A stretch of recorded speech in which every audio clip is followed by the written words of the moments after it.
Bonsoir à tous, merci d'être venus nombreux pour ce film que j'ai choisi parce qu'il est rare, un peu méconnu et un peu mal aimé, parce qu'il n'a pas eu un énorme succès ni public ni critique à l'époque, et aussi parce que c'est une copie 35 mm noir et blanc qui provient de nos collections et qui est plutôt bonne, donc c'était l'occasion de la sortir et de la rafraîchir un peu. Nous sommes en pleine rétrospective Anthony Mann. J'imagine que pour beaucoup d'entre vous, c'est aussi le cas. Du sang dans le désert, qui est un titre français particulièrement stupide, ça s'appelle Teen Star en anglais, c'est-à-dire l'étoile d'étain, l'étoile du shérif, pour rendre cet objet encore un peu plus dérisoire.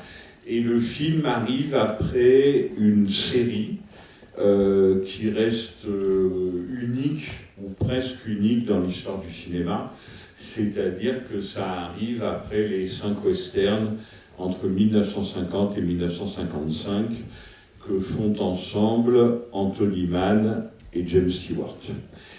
Et d'ailleurs, j'en profite pour vous dire que ces 5-là passent ou repassent encore à partir de demain, je crois que c'est les affameurs. Donc vous avez la possibilité de voir sur écran et en copie 35 mm couleur à part Winchester 73 à la Cinémathèque dans les 15 prochains jours 5 des plus grands films de l'histoire du cinéma. Voilà, ça n'arrive pas si souvent que ça, donc je le répète, et Jean-François Roger a prévu 2 passages, donc profitez-en. Qui voit Teen Star pour la première fois? Bon, alors qui l'a déjà vu? Bon, eh bien écoutez, vous connaissez le principe du ciné-club, vous essayez de rester, si vous pouvez, je vous montrerai comment il faut bien mettre son micro devant sa bouche pour que je vous entende correctement, et donc à tout de suite.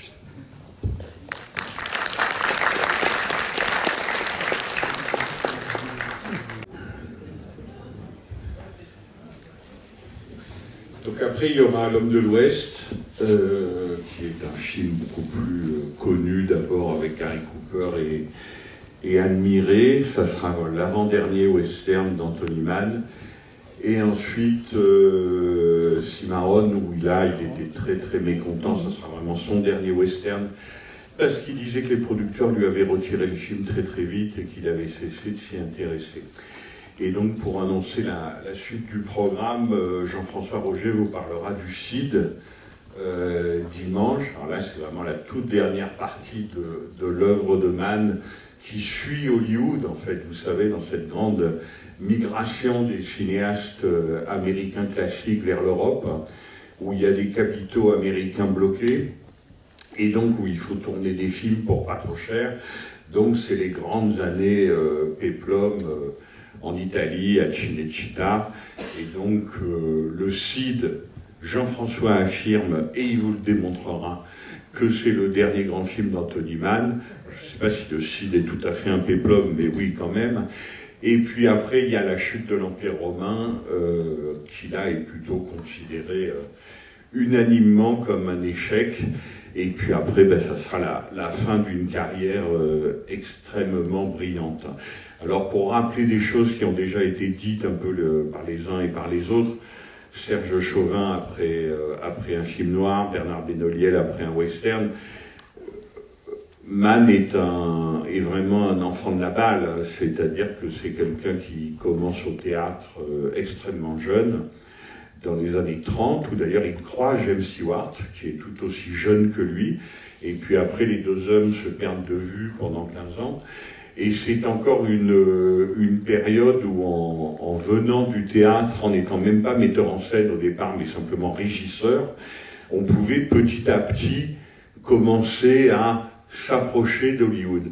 Et donc il devient cinéaste à part entière dans les années 40. Il va vite se faire remarquer parce que tout simplement il arrive à faire plutôt des bons films avec très peu d'argent, ce qui plaît beaucoup aux producteurs. Et donc il se fait remarquer et sa carrière va décoller. Et là, on arrive dans la période fabuleuse d'Anthony Mann, en 1950, avec son premier western, non pas son premier western, mais son premier western avec James Stewart, donc les fameux 5 westerns avec James Stewart, western en noir et blanc, comme celui-ci, qui s'appelle Winchester 73, qui va être vraiment un immense succès, et en plus une très très bonne affaire commerciale, et y compris pour James Stewart lui-même, puisqu'il avait un gros intéressement aux bénéfices. Et donc Mann est un peu celui qui le sort d'affaire, en fait, parce que ça c'est intéressant. Un acteur aussi génial que James Stewart, en fait pour les Américains c'était plutôt un acteur d'avant-guerre. D'ailleurs il a fait une très belle guerre, hein, parce qu'il a commandé une forteresse volante, donc c'était un homme courageux qui a fait une très belle guerre, mais quand il revient de la guerre, il n'est plus l'acteur qu'ils connaissent, qui est un acteur de comédie chez Capra, etc. C'est devenu un homme, et en fait, ils ne savent plus exactement quoi faire de lui. Et donc, l'étoile de James Stewart pâlit nettement après la guerre, jusqu'à cette rencontre, ou plutôt ces retrouvailles, puisqu'ils se connaissaient déjà. Je vais attendre que monsieur s'en aille. Voilà, merci beaucoup. Jusqu'à ces retrouvailles avec Anthony Mann, où là, la carrière de Stewart redémarre. Et en fait, ça sera les années 50 où, en gros, quand ils ne tournent pas avec Anthony Mann, ils font 8 films pendant les années 50 ensemble. 8 films, donc les fameux 5 westerns. Et quand ils ne tournent pas avec Anthony Mann, évidemment, ils tournent avec Alfred Hitchcock. Donc ce sont de très très grandes années. Voilà, donc ce film-là, c'est le film d'après. Ils se sont disputés avec James Stewart, parce que James Stewart voulait absolument en faire un 6e de western avec Anthony Mann. Anthony Mann trouvait le scénario complètement nul et lui a dit « Je te préviens, ça sera un échec total ». Ça a été un échec total. James Stewart l'a fait avec quelqu'un d'autre, et donc il lui en a beaucoup voulu. Donc Mann repart avec ce film-là. Visiblement, ça vous a plu, puisque j'ai entendu des rires pendant la projection et que ça a été très applaudi.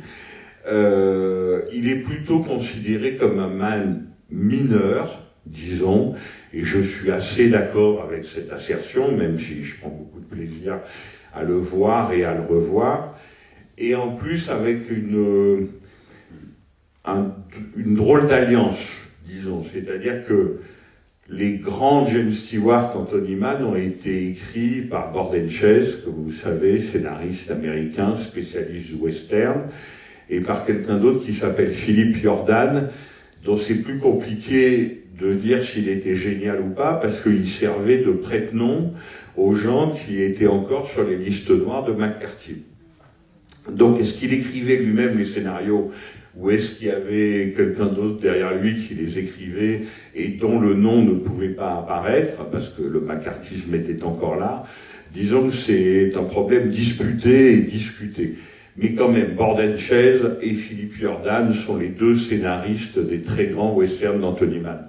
Celui-là, je ne sais pas si son nom vous dit quelque chose, il s'appelle Dudley Nichols, et il restera dans l'histoire du cinéma comme l'un des collaborateurs préférés de John Ford, avec lequel il a fait un peu moins, pour lequel il a écrit un peu moins de 15 films, dont un des plus grands westerns de l'histoire du western, en 1939, Stagecoach, donc La Diligence, titré en français La Chevauchée Fantastique, qui évidemment, pour les cinéphiles, est le premier très grand western John Wayne, John Ford. Un homme très brillant, Dudley Nichols, très cultivé, ami de Jean Renoir quand celui-ci va se retrouver à Hollywood pendant la guerre. Il a été aussi son scénariste, mais c'est un peu tout le problème et l'intérêt du film qu'on vient de voir. Est-ce que ces deux-là sont complètement faits pour s'entendre? C'est-à-dire que Dudley Nichols, il est très fort pour le côté description de la petite ville. Le docteur qui les a tous accouchés, 12 grossesses, et tout le monde trouve ça formidable. Bon. Donc il a accouché toute la petite ville, c'est lui qui les a tous mis au monde, il doit dire qui se marie avec qui, etc. Bon, tout ça c'est très Dudley Nichols. Disons qu'on repère facilement sa patte de scénariste et ses obsessions. Si le film, mais je souhaite que vous me prouviez le contraire, hein, si vous n'êtes pas d'accord, si le film est considéré comme un Man un peu mineur, bien que très agréable et évidemment très maîtrisé du point de vue de la mise en scène, on en parlera, c'est en fait parce qu'il a un côté western de chambre. C'est-à-dire qu'il y a bien la poursuite des méchants et la grande séquence de la grotte, mais à part ça, en fait, c'est un western urbain.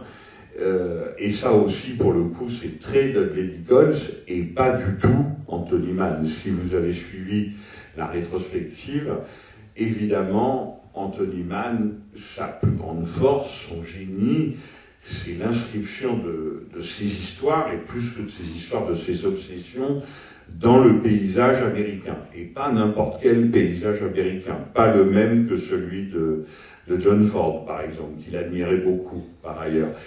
Et là, pour dire les choses simplement, on peut dire que le film manque d'espace, manque un peu de paysage, et si pour des raisons comme souvent économiques, le film est en VistaVision, mais ça c'était le format qui était à l'époque, pendant ces années-là, c'est un format d'écran large, mais le film a été très peu exploité en VistaVision, mais surtout il est en noir et blanc. Alors qu'évidemment, les grands Man Stewart, pour 4 d'entre eux sur 5, ont des couleurs qui pètent, comme on dit. Donc voilà, il y a ce côté western urbain, western de chambre, et pourtant, c'est quand même un film d'Anthony Mann par bien des côtés. Donc maintenant, on peut en parler.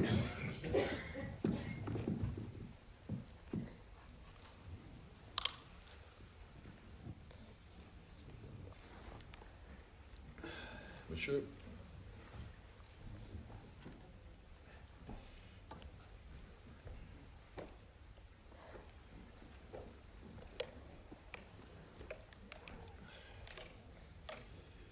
Ah ben très bien. Alors prenez le prochain micro, comme ça on gagnera du temps. Vas-y. Bonsoir. En fait, j'ai une petite question, peut-être c'est moi qui ai mal compris, mais quel était le projet du coup que James Stewart a voulu faire avec Anthony Mann et qu'Anthony Mann ne réalisera pas? Alors, je te dirai le temps de retrouver, mais je ne l'ai jamais vu. Ah. Donc personne ne l'a jamais vu. Le film s'est fait, réalisé par Vincent Sherman, je crois, mais il faudrait vérifier, et ça a été un bide absolument mais total. Avec Audie Murphy. Et Anthony Mann n'a pas proposé... Avec Audie Murphy, qui n'était pas un bon acteur. Et donc, en fait, Stewart a considéré que si Mann avait bien voulu le faire, les choses se seraient mieux passées.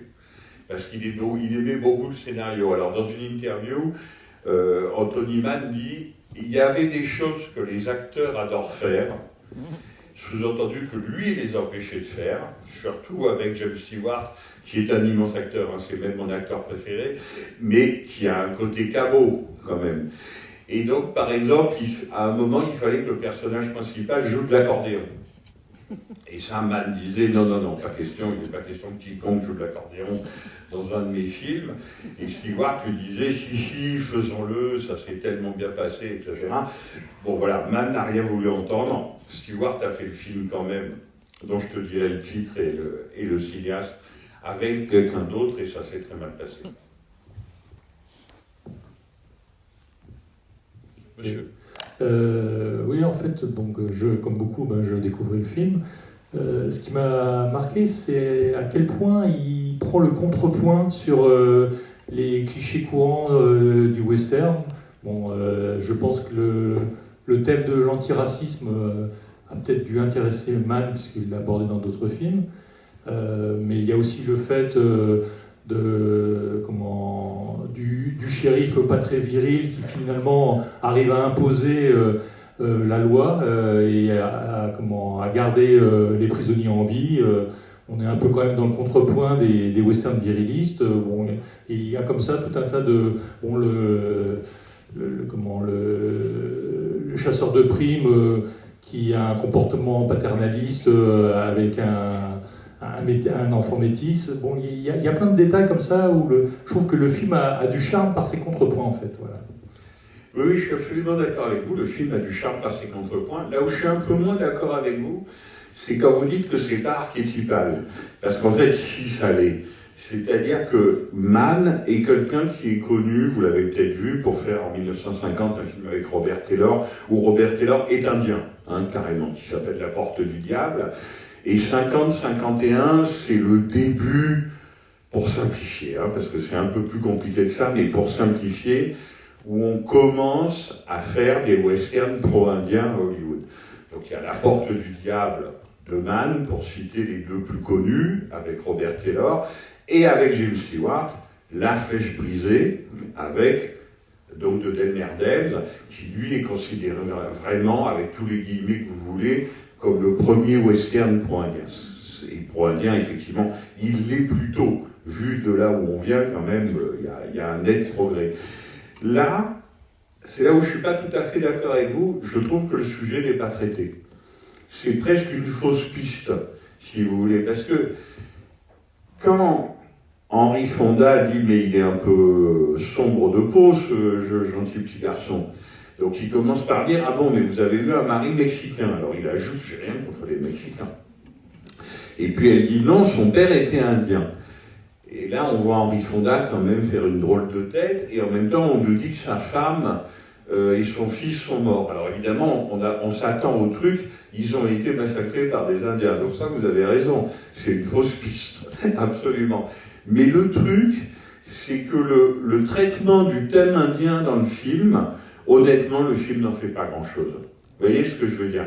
Autant La Porte du Diable, c'était vraiment central, et c'est un meilleur film que ça, La Porte du Diable, pour être tout à fait honnête. Là, c'est un peu à côté, et c'est pas vraiment traité. D'autant plus qu'on nous dit que les deux méchants frères sont aussi des sans-mêlés, pour parler comme dans les westerns. Mais ça non plus, c'est pas beaucoup traité non plus. Ils ont juste l'air très bêtes et très méchants, ce qui n'est naturellement pas une raison pour les pendre. Mais, vous voyez... Je vous entends pas sur le micro. Reprenez le micro. Il y a quand même le moment du monologue de la veuve quand elle explique comment en fait elle a perdu le père du petit. Bon, c'est quand même un récit. Oui, mais je comprends ce que vous voulez dire. Vous voyez, c'est pas très traité, quoi. Voilà, donc on a plutôt l'impression que c'est une fausse piste. Alors, ce qui est plus intéressant, effectivement, vous avez raison, parce que ça, c'est nouveau chez Mann, en tout cas dans ses westerns, c'est l'histoire de la transmission. Et c'est ça qui est le mieux dans le film. Et presque ça en manque un peu, à vrai dire. C'est-à-dire que la première séquence où il arrive dans cette prison pour toucher sa prime, pointrée, et il trouve personne, et il trouve un quasi-adolescent, surtout qu'il est particulièrement mal dégrossi quand même, Anthony Perkins. C'est 3 ans avant Psychose, donc il va devenir quelque chose d'autre, disons. Mais en train d'essayer ses revolvers et de les faire tomber dans l'arrière-salle, ça c'est vraiment très bien. Comme évidemment l'entraînement au revolver près de la rivière avec le coup de la branche, c'est vraiment très bien, et c'est très très bien mis en scène. Pour le coup, mais vraiment très très bien mise en scène, de façon à la Mann, c'est-à-dire très classique, mais redoutablement efficace. Donc tout ce rapport de transmission dans le film entre Perkins et Fonda, c'est vraiment ce qu'il y a de plus intéressant. Honnêtement, la jolie veuve, donc d'un Indien, grand bien lui fasse, et son petit garçon qui à la fin a des pigeons, un cheval et un chien, ça devient la ménagerie, quoi. Et voilà. Bon, Luc Moulet, qui est, en plus d'être le cinéaste intéressant qu'il est un critique génial, on ne le répétera jamais assez, disait dans sa critique de l'époque, la veuve et le gamin sont un peu bidons. Bon, il est dur, hein, il est dur, je ne suis pas forcément d'accord avec lui, et si ça vous a amusé, tant mieux, il n'y a aucun problème. Mais voilà, c'est pas ce qu'il y a de mieux dans le film. Maintenant, le vrai propos du film, à mon avis, parce que... Et oui, c'était la seule place possible. Le vrai propos du film, c'est vrai. Alors ça, c'est très mannien pour le coup, parce que Mann est un cinéaste tellement important que on peut le substantiver, c'est vraiment l'histoire de la violence. Bon, monsieur, je ne peux pas parler là. Qu'est-ce que vous voulez aujourd'hui? Chercher mes clés, j'ai perdu mes clés. Pardon? J'ai perdu mes clés, j'ai retrouvé. Vous avez perdu quoi? Mes clés. Vos clés, mais je les ai pas. Non, non, Ah ouais. non, mais excusez-moi, je suis désolé. Bon, ben, on va attendre que vous trouviez vos clés. Bah, ouais, je sais pas, vous avez. Bah, c'est ça. Bon, bah, tant pis, voilà.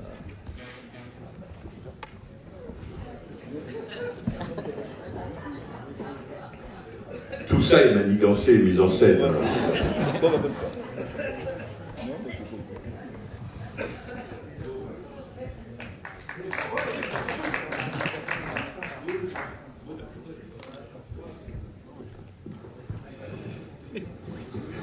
Bon, qu'est-ce que je disais? Oui, ça c'est un thème très manien, si vous avez vu donc, cette fameuse série de 5 films, James Stewart, Anthony Mann. C'est la violence, en gros, l'usage de la violence et la civilisation. C'est-à-dire qu'il y a toujours quelqu'un qui appartient à un Ouest ancien. Alors, celui des pionniers, ça fait un mot qui fait très western. Le vrai mot, c'est celui des colons. Dans l'histoire américaine, quand on lit des livres, on appelle ça l'histoire coloniale, tout simplement. Et effectivement, c'est difficile de dire le contraire, c'est l'histoire d'une colonisation. Donc, le personnage de James Stewart, à part dans un où il est déjà capitaine de cavalerie et il vient venger son petit frère sous une fausse identité, mais par exemple dans un film comme Les Affameurs, Bend of the River, que vous pourrez voir demain, James Stewart, c'est qu'est-ce qu'il fait? Soit il reste un aventurier, je suis un aventurier, encore un autre titre, soit il s'intègre, là aussi avec tous les guillemets que vous voudrez, mais c'est-à-dire qu'il accepte de renoncer à cette vie solitaire, au grand air, d'aventurier, très proche des Indiens, finalement, ou de ce qui reste des Indiens, et il intègre non seulement une autre civilisation, mais une société. Donc ça, c'est un grand thème manien qu'a très bien décrit quelqu'un comme Jacques Lourcel, qui est un des meilleurs spécialistes et défenseurs d'Anthony Mann dans son dictionnaire des films. C'est ce qu'on appelle la double appartenance. C'est-à-dire à qui va appartenir James Stewart dans ces films-là? Au paysage, littéralement, il appartient à la terre, au paysage, ou à la civilisation et à la société, avec ses règles, avec ses lois, qui est en train de se créer. Et le personnage, vous voyez, est toujours au milieu, il est toujours entre les deux et il hésite. Dans Les Affameurs, il ressemble au méchant pendant très longtemps, qui est joué par Arthur Kennedy, et d'ailleurs celui-ci n'est pas si méchant que ça. Et à la fin, James Stewart va finir par tuer Arthur Kennedy pour prendre le parti définitivement des pionniers, des colons qui veulent construire, qui vont construire des écoles, qui vont construire des églises, des villes, etc., et massacrer tous les Indiens. Puisque, évidemment, c'est une entreprise de colonisation, donc ça va avec. Là, ce que vous avez, Henry Fonda, il a cette double appartenance. Et c'est une des faiblesses du film, c'est qu'en fait, si vous avez bien compris l'histoire de la femme et du fils et pourquoi on les laisse mourir, vous avez de la chance, mais le film n'est pas très clair. C'est pas terrible cette histoire de docteur là, qui n'a pas voulu, on n'a pas voulu lui prêter $1000, etc. C'est-à-dire qu'on a l'impression que c'est quelqu'un qui avait fait le choix de la société et de la civilisation, avec son côté police, argent, salariat, etc. Et puis parce que quelque chose n'a pas bien marché, on l'a laissé tomber, il est repassé de l'autre côté. Vous voyez ce que je veux dire? Il est redevenu chasseur de primes, alors qu'il aurait dû rester shérif et participer à l'œuvre commune. Et donc, quand il arrive dans la petite ville, c'est un chasseur de primes, mais ça veut dire que c'est un délinquant. En fait, il est redevenu un délinquant légal, c'est-à-dire qu'il tue les gens contre de l'argent, qui est quand même le niveau le plus sommaire, et tout le film va nous expliquer qu'il faut essayer de passer à un degré de civilisation supérieure. C'est-à-dire que la violence doit être l'apanage du seul État. Vous voyez, comme vous le savez, aujourd'hui, là, par exemple, en France, la violence ne peut être exercée que par l'État pour le maintien de l'ordre, et pas par quelqu'un d'autre comme ça lui chante. Le film parle de ça. Et même, il est assez précis sur le côté on ne tue pas les gens, sans procès. C'est-à-dire que les deux affreux qui ont tué l'adorable docteur, ils vont être pendus, mais après un procès. On ne les laissera pas se faire lyncher. Et si Anthony Perkins, dans une scène à la fois très amusante, très archétypale de western, et un peu factice, pour être honnête quand même, c'est pas le meilleur duel de l'histoire du western, donc Anthony Perkins arrive à tuer le méchant, bon ben c'est bien qu'il le tue, c'est mieux que l'inverse, c'est mieux que si le méchant avait tué Anthony Perkins, parce que là c'était la défaite de la civilisation. Mais ce que dit Anthony Mann, c'est qu'il aurait mieux valu s'en passer. Vous voyez ce que je veux dire? Il aurait mieux fallu que le dénommé Bogardus, on le foute derrière les barreaux, qu'il arrête de casser les pieds, mais le tuer est une mauvaise solution. Voilà. Et pour Mann, je pense que c'était l'intérêt de ce scénario, c'est-à-dire que pendant tout ce début des années 50, de 1950 à 1955, il montre un personnage qui vraiment hésite. Est-ce que je fais justice moi-même ou est-ce que je fais confiance à la justice de la société? C'est-à-dire, est-ce que je délègue mon besoin et mon assouvissement de vengeance, par exemple? Vous voyez? Est-ce que je fais partie du paysage américain, comme les Indiens? Pas que les Indiens, ils sont organisés. Moi, je ne suis pas organisé, je suis seul. Ou alors, est-ce que je vais vers les pionniers et est-ce que je fais œuvre intégratrice et de civilisation? Il y a cette hésitation-là au début des années 50, et là, évidemment, ça la résout. C'est-à-dire que Henry Fonda rentre dans le droit chemin, il a déjà essayé d'avoir une famille, pour des raisons, encore une fois, pas très claires, ça n'a pas marché, il recommence. C'est-à-dire et d'ailleurs le plan à la Dolly, à la grue, est vraiment très beau à la fin. Il repart avec une femme et un enfant, et donc il cesse d'être un solitaire qui tue contre de l'argent, et il recommence. Et cerise sur le gâteau, il a transmis quelque chose. C'est-à-dire celui qui doit représenter la loi et l'ordre, Anthony Perkins, est meilleur shérif à la fin du film, meilleur techniquement, si vous voulez, il lui a appris quelque chose qu'il ne l'était au début. Donc voilà, c'est ça qui est intéressant, et c'est pour ça que j'ai choisi ce film-là, qui honnêtement est moins bon que les 5 James Stewart, Anthony Mann de 50-55, mais qui boucle une boucle, si vous voulez, avec un autre scénariste et un autre studio d'ailleurs, parce que ça boucle cette interrogation qu'a Anthony Mann sur, pas cette interrogation d'ailleurs, cette certitude qu'a Anthony Mann, qui est quelqu'un très law and order, hein, il n'est pas du tout pour l'anarchie, c'est pas du tout son truc, hein, lui il est pour la civilisation avec des superstructures, si vous voulez. Donc là, on est dans l'éloge de la superstructure. Vous voyez, c'est la loi, Teen Star, l'étoile de shérif, l'étoile d'étain. C'est à la fois dérisoire, mais c'est beaucoup mieux que tout le monde peut tuer tout le monde selon son bon plaisir. Voilà, c'est là où il y a à peu près, à mon avis, les enjeux du film. Il y a juste une chose que j'ai trouvée assez grande dans le film, c'est la façon dont était filmée la démarche de Henry Fonda. Quand il marche avec une façon un peu au ralenti, ça j'ai beaucoup aimé. C'est son année, hein, si vous voulez. On est en 1957, donc je vous dis ça juste si vous aimez le cinéma américain. C'est l'année où Henry Fonda fait 12 hommes en colère, qui va être un triomphe de chez Triomphe. Ce film-là d'Anthony Mann, avec lequel il n'avait jamais tourné, sauf l'erreur de ma part, on me corrige si je me trompe. Et enfin, il fait un Alfred Hitchcock. Et pas n'importe lequel. Le faux coupable.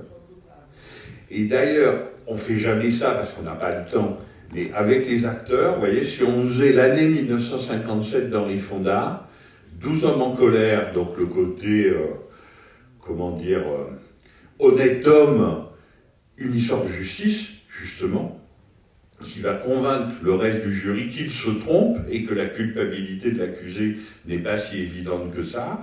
ce film-là, et puis Le joueur de jazz du faux coupable d'Alfred Hitchcock. C'est une sacrée année, hein, quand même. C'est pas mal pour un acteur. Monsieur. Bonsoir. Allez-y. Oui, alors je voudrais. Je reviens suis vers un vous. peu sévère avec le film et je voudrais, à travers une séquence, montrer qu'il y a quand même dans ce film ce qui fait la force des films d'Anthony Mann, à savoir l'efficacité, la fluidité de la mise en scène. Les intervenants qui ont fait des conférences jusqu'à présent ont souligné qu'il avait tiré de ses premiers films, des films noirs, le souci d'aller vite et au but. Et je voudrais prendre une séquence que je trouve ici absolument admirable. C'est toute la séquence qui suit le moment où le médecin va soigner le frère malade. À la fin de cette séquence, le dialogue ne dit quasiment rien, mais on comprend tout de suite, et on aboutit à la scène dans la ville. Je le rappelle brièvement. Donc, le docteur soigne, il s'en va, et là, le frère malade dit, il a compris, point d'interrogation, et Lee Van Cleef dit, dès le moment où il t'a vu, je vais aller m'en occuper. Et la scène suivante, on voit les villageois réunis pour accueillir en héros le docteur, ils entendent la musique, et progressivement on se pose une question, je vais peut-être oublier quelques épisodes, mais on se pose la question, qu'est-ce qui se passe? On voit, il arrive, il est mort. Et progressivement, on comprend qu'il est mort. Et je trouve que c'est amené admirablement. On comprend tout ce qui se passe à l'avance. Et je trouve que c'est Oui, bien sûr, immense. vous avez raison, mais alors, ça c'est typiquement un exemple où il faudrait, encore une fois, rendre à Dudley Nichols ce qui est à Dudley Nichols. C'est-à-dire que pour que Mann le mette si bien en scène, et je suis d'accord avec vous, il faut que Dudley Nichols l'ait écrit. Et il l'a écrit. Mais effectivement, mais ça c'est une scène très bien écrite, le McCord-Day avec le retour de la calèche qui marche toute seule où il n'y a pas de problème, puisque de toute façon c'est le cheval qui ramène le docteur. Le problème c'est que le docteur est mort. Effectivement c'est un des clous du film. Mais sur la mise en scène de Mann, je vous dirais plutôt le premier affrontement avec l'épouvantable Bogardus là. Parce que ça, si vous regardez comment c'est fait, c'est vraiment très fort. D'abord, cette prison, elle est bizarre, parce que c'est une prison ajourée. Oui, vous avez raison. Vous voyez, c'est une prison où on a mis d'énormes vitres. Donc, une prison, vous voyez, celle de Rio Bravo, mettons, ben, elle ne ressemble pas à cette prison, c'est très bizarre. Donc, le coup des vitres, je pense que Mann faisait très attention à ce genre de choses, même dans un système de studio où il y avait des décorateurs, des scénographes et tout ce que vous voulez. Mais c'est pas une prison très crédible tellement elle est ouverte. Il en a besoin, lui, pour sa mise en scène, pour faire de la profondeur de champ, de façon très précise et méticuleuse. C'est-à-dire que quand Anthony Perkins et Fonda discutent, on voit derrière ce qui se passe. Et on va voir l'expulsion du malheureux que tue le méchant, qui titube dans la rue, etc., et qui va précéder cette grande scène dont je vous parlais, c'est-à-dire la première confrontation. Et là, vraiment, il faudrait regarder avec, non pas avec une copie 35 mm, mais pouvoir arrêter l'image, mais c'est vraiment fortiche. C'est-à-dire qu'il y a une profondeur de champ telle qu'on ne quitte jamais du regard Henry Fonda. Vous voyez, la silhouette d'Henry Fonda qui finira par intervenir à la fin et dans l'espace dès le début de la séquence, et on sait qu'il va intervenir d'une façon ou d'une autre, mais sans aller vers lui. C'est-à-dire qu'un cinéaste plus médiocre aurait fait un plan de Fonda à l'arrière, un plan rapproché, en disant « regardez ses réactions ». Non. Mann, il reste avec Perkins et le méchant, et Fonda est seulement à l'arrière et il va intervenir à la fin. Et là, pour le coup, on voit que non seulement dans les déplacements d'appareils, mais dans le placement des acteurs, c'est du grand art. Comme il y a quelque chose, vous avez raison, ça lui vient du film noir, ça lui vient sûrement de l'espace urbain, etc. Mann, quand il est dans un univers où c'est un peu le défaut de ce film, il est privé de ce qu'il aime le plus, c'est-à-dire le paysage américain. Il faut quand même savoir que c'est un type qui s'est engueulé avec ses producteurs toute sa vie, Parce que les producteurs lui disaient, bon, pour tes westerns, là, on fait comme d'habitude, on prend le... Ah ben, vous voyez le film de Tarantino, le Span Ranch, là où Brad Pitt va s'engueuler avec la bande de Manson. Mais c'est dans des endroits comme ça qu'on faisait des westerns à Hollywood. C'était ça, un ranch. C'était un petit coin de Californie encore un peu inviolé, où il y avait encore suffisamment de végétation pour qu'on puisse faire un western. Et c'est ce que les producteurs proposaient systématiquement à Mann. Et Mann était aussi considéré comme quelqu'un de difficile, parce qu'il disait « Non, on va aller à quelques milliers de kilomètres de là, dans le Wyoming. Mais ça va pas, non? Combien ça va coûter, le déplacement des acteurs, etc. » Donc, le paysage américain, c'est vraiment le poète de ça. Et là, il en manque, si vous voulez, parce que c'est pas une petite grotte, même si l'idée de la grotte est pas mal, hein, quand même, mais est très bien filmée, pour le coup. Mais bon, voilà. Pour le coup, ça, c'est des paysages californiens typiques. Il n'est pas allé bien loin pour les tourner. Et donc, en fait, il fait quelque chose pendant tout le film qu'il a beaucoup fait avant, dans d'autres genres, et en particulier le film noir, c'est l'encadrement. Ça, il est très fort. Donc, les vitres du poste de police, enfin de la prison, c'est de l'encadrement, c'est-à-dire qu'il fait des cadres dans le cadre. Vous avez ensuite le miroir d'Henry Fonda, où Anthony Perkins est un peu en train de se bourrer la gueule pour se donner du courage et prouver qu'il est un homme, etc., etc.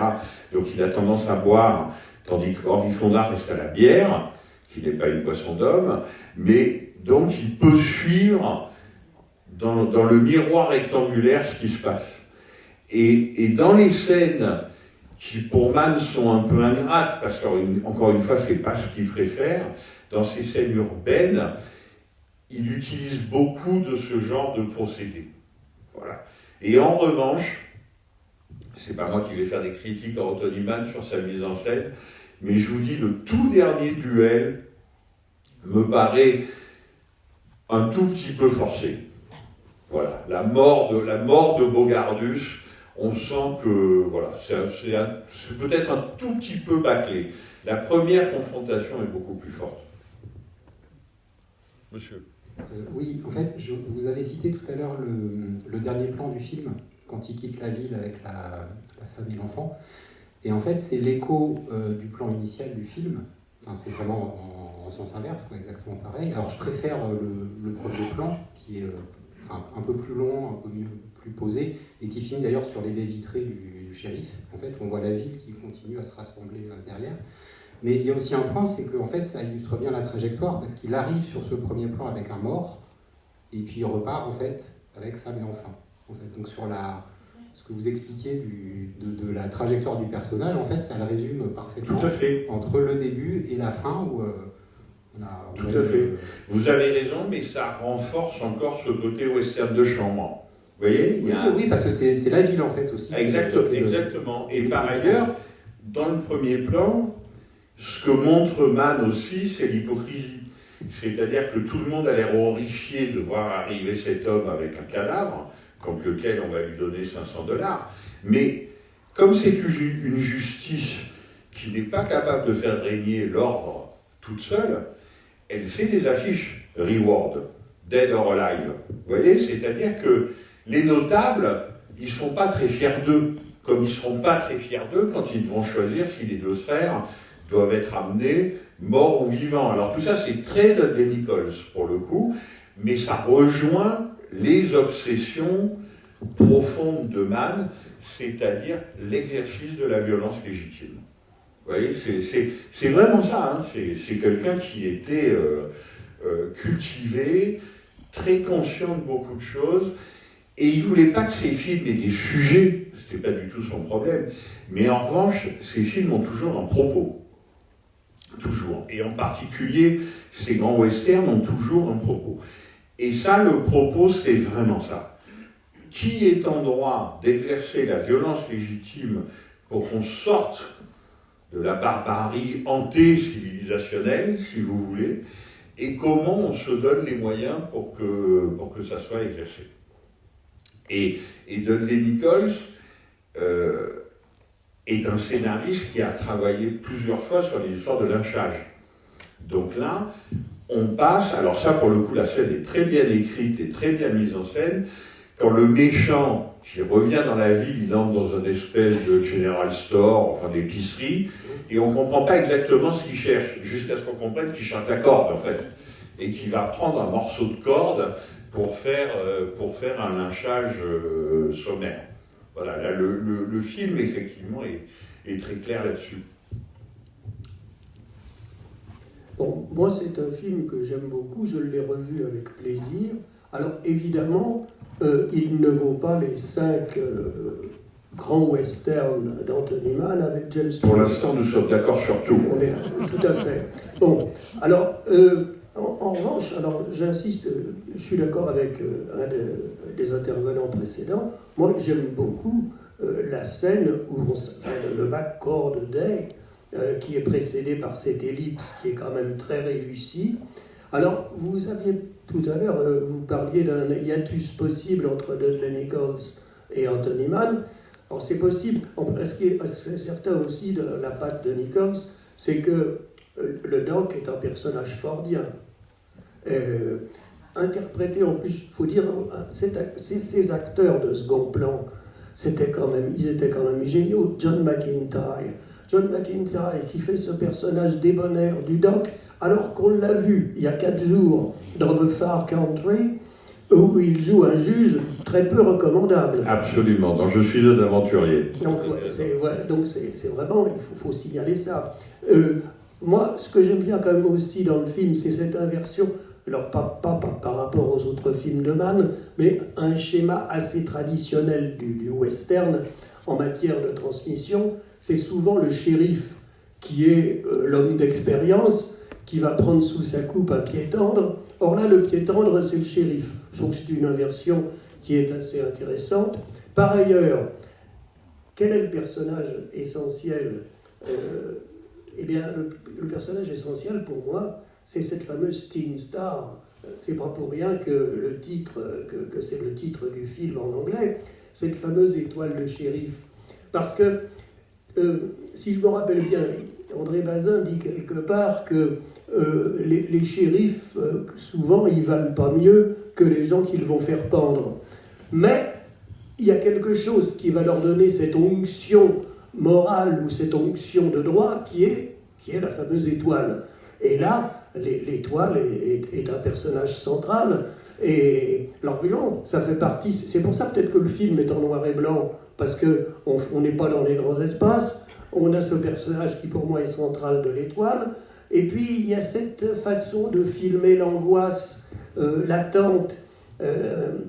D'ailleurs, si le film est en noir et blanc, ça fait penser à un autre film que je regrette. Je ne veux pas critiquer la belle rétrospective que vous avez faite, mais il y a un film qui me semble un petit peu laissé de côté et qui, pour moi, est un des chefs-d'œuvre de Mann, c'est Men in War, Code 465. Il n'est pas laissé de côté puisqu'on le Oui, passe. mais enfin, on n'a pas consacré vous voyez, bon, alors... Une conférence par film, mais il en a fait 40. Non, mais enfin, pour moi, c'est un film essentiel de lui, et on retrouve... Je suis d'accord, c'est vrai. On retrouve entre les deux, il y a une correspondance entre les deux films, cette façon d'un ennemi qui n'apparaît pas, dont on se demande à quel moment il va attaquer et qui crée cette angoisse chez les personnages. Voilà. Ah, juste un petit point aussi, ce qui m'amuse dans le film, c'est que, bon, on a parlé de Lee Van Cleef tout à l'heure, et là donc c'est le Lee Van Cleef dans sa période pré-léonienne. C'est un des rares films peut-être où il est encore vivant à la fin du film. C'est intéressant. Oui, c'est vrai, on lui évite le lynchage, vous avez raison. Non, mais je suis évidemment d'accord, à part qu'une étoile reste un objet, et il faut regarder effectivement à quel point il est dérisoire, cet objet. C'est pas tout à fait un personnage, vous en conviendrez. Mais sinon, je suis absolument d'accord, et je suis même d'accord sur la descendance du film, si vous voulez, parce que c'est amusant de constater que dans un film comme L'homme qui tua Liberty Valance, qui est sûrement un film supérieur à celui-ci, de John Ford, mais on retrouve de façon troublante quelques éléments. Voilà. sur le côté, justement, le méchant qui met la ville en coupe réglée, que faut-il faire, etc. Le coup de feu de John Wayne qui va suppléer à celui d'Henry VII de James Stewart, etc. Et par ailleurs, dans une descendance alors beaucoup moins noble que John Ford, je pense que Sergio Leone et ses amis, quand ils ont décidé de faire un western pour rire un peu, mais un très bon western, qui est Mon nom et personne, celui-là, ils le connaissaient bien. Voilà. Y compris, évidemment, Henry Fonda, qui, là, il fait ça depuis les années 30, hein, quand même, Henry Fonda. Hein, donc, il a déjà un certain métier, mais on voit bien que c'est un acteur tellement intelligent qui sait qu'il commence à avoir une calvitie trop marquée pour jouer les jeunes hommes, qu'il l'assume totalement, et donc il va aller vers d'autres rôles qui se termineront de façon ouvertement parodique, mais extrêmement agréable et drôle, chez Sergio Leone dans Mon nom et personne.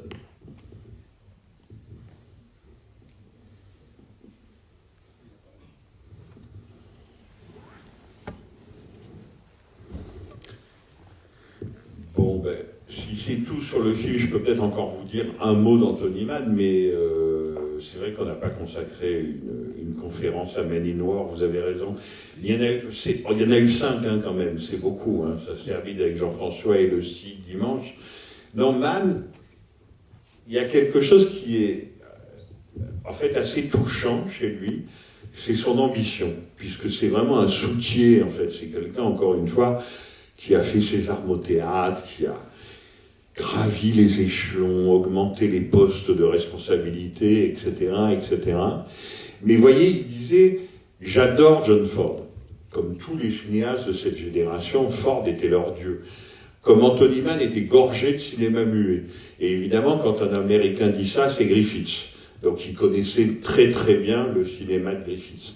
Mais ce qui est intéressant chez lui, c'est quand il dit « J'adore Ford », dans une interview à Claude Chabrol, dans les cahiers du cinéma, il dit « J'adore John Ford », mais si on voit les films de John Ford, et en particulier ses westerns, on a l'impression que l'histoire américaine et le paysage américain, ça se réduit à Monument Valley. Et il dit « Bien sûr, c'est très beau, Monument Valley, mais l'histoire de la colonisation, les pionniers, c'est pas du tout ça.